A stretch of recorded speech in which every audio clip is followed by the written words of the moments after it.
ناظرین، یہ ایک پر اسرار کہانی ہے جو آج تک حل نہیں ہو سکی۔ قائد اعظم کو شدید بیماری کے عالم میں کوئٹہ سے زیارت منتقل ہونے کا مشورہ کس نے دیا؟ یہ 14 جولائی 1948 کا دن تھا جب اس وقت کے گورنر جنرل قائد اعظم کو ان کی علالت کے پیش نظر کوئٹہ سے زیارت منتقل کیا گیا تھا۔ اس کے بعد وہ فقط 60 دن زندہ رہے اور 11 ستمبر 1948 کو اپنے خالق حقیقی سے جا ملے۔ زیارت پہنچنے کے ایک ہفتے کے اندر ان کی طبیعت اتنی خراب ہو گئی کہ ان کی زندگی میں پہلی مرتبہ ان کی صحت خود ان کے لیے پریشانی کا باعث بن گئی۔ اب تک ان کا خیال تھا کہ وہ صحت کو اپنی مرضی کے مطابق رکھ سکتے ہیں، مگر 21 جولائی 1948 کو جب انہیں زیارت پہنچے ہوئے فقط ایک ہفتہ گزرا تھا، انہوں نے یہ تسلیم کر لیا کہ اب انہیں صحت کے سلسلے میں زیادہ خطرات مول نہیں لینے چاہیے اور یہ کہ اب زیادہ اچھے طبی مشورے اور توجہ کی ضرورت ہے۔ جب ڈاکٹر الہی بخش نے جناح کو بتایا کہ انہیں تپدق کا مرض لاحق ہے، بولے ڈاکٹر یہ تو میں 12 برس سے جانتا ہوں، میں نے اپنی مرضی سے اس کو ظاہر نہیں کیا تھا تاکہ ہندو میری موت کا انتظار نہ کرنے لگیں۔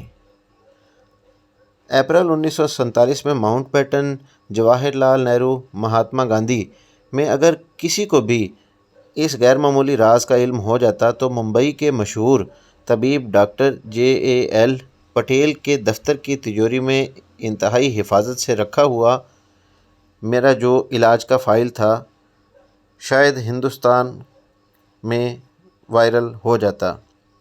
آج ایشیا کی تاریخ کا دھاوا کسی اور نہ رخ پر بہہ رہا ہوتا۔ یہ وہ راز تھا جس سے برطانوی سیکرٹ سروس بھی آشنا نہ تھی۔ یہ راز جناح کے پھیپھڑوں کی ایک ایکس رے فلم تھی جس میں بانیہ پاکستان کے پھیپھڑوں پر ٹیبل ٹینس کی گیند کے برابر 2 بڑے بڑے دھبے صاف نظر آ رہے تھے اور ہر دھبے کے گرد ایک بالا سا تھا جس سے یہ بالکل واضح ہو جاتا تھا تپدق کا مرض جناح کے پھیپھڑوں پر کس قدر جارحانہ انداز میں حملہ آور ہو چکا ہے۔ ماؤنٹ بیٹن نے اپنے ایک انٹرویو میں بتایا کہ ساری طاقت جناح کے ہاتھ میں تھی۔ اگر کسی نے مجھے بتا دیا ہوتا کہ وہ بیمار ہیں اور کچھ ہی عرصے میں فوت ہو جائیں گے تو میں ہندوستان کو کبھی بھی تقسیم نہ ہونے دیتا۔ 11 ستمبر 1948 کو جناح کو اسٹریچر پر ڈال کر ان کے وائی کنگ طیارے تک پہنچا دیا گیا اور جب انہیں طیارے تک لے جایا جا رہا تھا تو عملے نے انہیں سلامی دی اور سب دیکھ کر حیران رہ گئے کہ جناح نے انتہائی نقاہت کے باوجود فوراً جواب دیا۔ ان کے ہاتھ کی جنبش سے یہ محسوس ہو رہا تھا کہ انہیں بستر مرگ پر بھی نظم و ضبط کے تقاضوں کا مکمل احساس ہے۔ کوئٹہ سے کراچی تک کا سفر 2 گھنٹے میں طے ہوا۔ اس دوران جناح بڑے بے چین رہے، انہیں بار بار آکسیجن دی جا رہی تھی۔ یہ فاطمہ جناح اور ڈاکٹر الہی بخش 2 لوگ جو ساتھ تھے یہ بار بار آکسیجن دیتے رہے۔ طیارہ جناح کو لے کر سپہر 4:15 بجے ماڑی پور کے ایئرپورٹ پر اترا۔ گورنر جنرل اور اس کے سٹاف نے ان کو اسٹریچر پر ڈال کر فوجی ایمبولینس میں منتقل کیا۔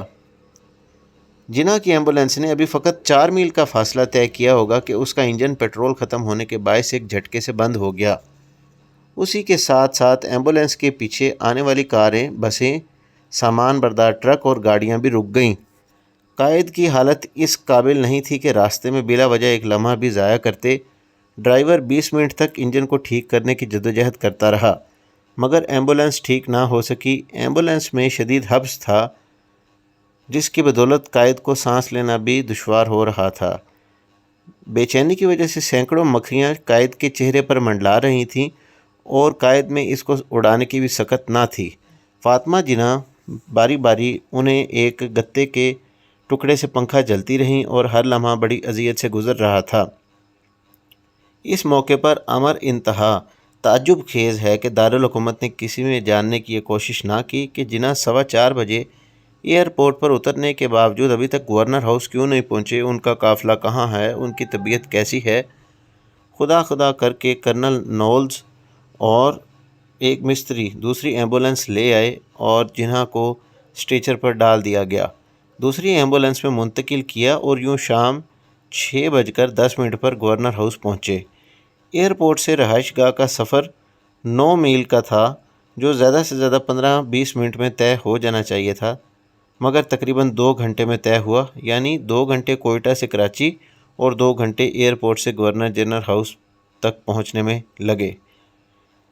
گورنر جنرل ہاؤس پہنچنے کے بعد قائد صرف 4.25 گھنٹے زندہ رہے اور اس دوران وہ تقریباً غنودگی کے عالم میں رہے۔ ڈاکٹروں نے انہیں ایک طاقت کا انجیکشن بھی لگایا اور ڈاکٹر الہی بخش جب ہوش میں آنے پر قائد اعظم سے یوں بولے کہ آپ ٹھیک ہو جائیں گے، تو قائد نے جواب دیا کہ نہیں، میں زندہ نہیں رہوں گا۔ ڈاکٹر الہی بخش کے مطابق قائد اعظم کے یہ آخری الفاظ تھے۔ ڈاکٹر ریاض علی شاہ نے لکھا کہ جناح کے آخری الفاظ اللہ اور پاکستان تھے، جبکہ فاطمہ جناح مائی برادر میں لکھتی ہیں کہ جناح نے 2 گھنٹے کی پرسکون اور بے خلل نیند کے بعد اپنی آنکھیں کھولیں، سر اور آنکھوں سے مجھے اپنے قریب بلایا اور میرے ساتھ بات کرنے کی آخری کوشش کی۔ ان کے لبوں سے سرگوشی کے عالم میں نکلا، فاطمی، خدا حافظ، لا الہ الا اللہ محمد الرسول اللہ۔ پھر ان کا سر دائیں جانب کو آہستگی سے ڈھلک گیا اور ان کی آنکھیں بند ہو گئیں۔ قائد اعظم کی بیماری کی داستان سن کر آپ کو کیسا لگا؟ ہمارے چینل کو سبسکرائب کریں اور ویڈیو کو لائک کریں۔